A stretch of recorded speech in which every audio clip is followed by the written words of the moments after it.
pembangunan dan pertumbuhan ekonomi. Pembangunan ekonomi adalah usaha untuk meningkatkan kualitas hidup masyarakat. Contohnya memperbaiki pendapatan, membuka lapangan kerja, dan pemerataan kesejahteraan. Pertumbuhan ekonomi adalah peningkatan jumlah barang dan jasa yang dihasilkan suatu negara. Contohnya, kalau perekonomian lebih produktif, maka pendapatan negara naik. Lalu bedanya apa? Pembangunan lebih fokus pada perubahan kualitas hidup seperti pendidikan, kesehatan, dan pemerataan. Pertumbuhan hanya soal angka, apakah ekonomi bertambah besar atau tidak. Ciri pembangunan ekonomi: 1. Pendapatan masyarakat meningkat. 2. Teknologi makin canggih.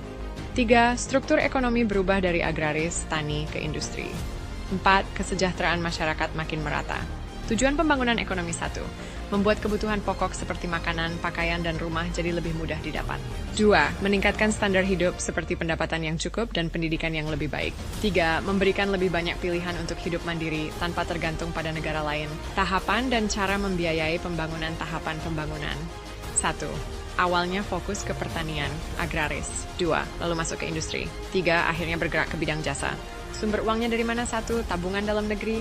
2. Investasi dari luar negeri. 3. Bantuan luar negeri seperti dana atau teknologi. Tantangan pembangunan di Indonesia: 1. Penduduknya banyak tapi tidak merata. 2. Banyak yang belum dapat pekerjaan. 3. Masih ada kesenjangan antara yang kaya dan miskin. 4. Teknologi masih kurang maju. Dampak pembangunan ekonomi positif: 1. Membuka lapangan kerja baru. 2. Kesejahteraan masyarakat meningkat. 3. Ekonomi berubah jadi lebih modern, dari tani ke industri. Negatif: 1. Industrialisasi bisa merusak lingkungan. 2. Lahan pertanian berkurang. 3. Habitat hewan banyak yang hilang. Faktor yang memengaruhi pembangunan: 1. Sumber daya manusia.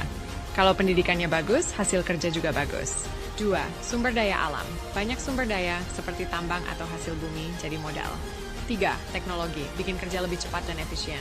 4. Politik dan pemerintah. Peraturan yang baik bisa mendukung pembangunan. Jadi pembangunan ekonomi bukan cuma soal uang atau angka, tapi soal bagaimana meningkatkan kualitas hidup masyarakat secara menyeluruh. Kalau pembangunan dan pertumbuhan berjalan seimbang, Indonesia bisa lebih maju dan sejahtera.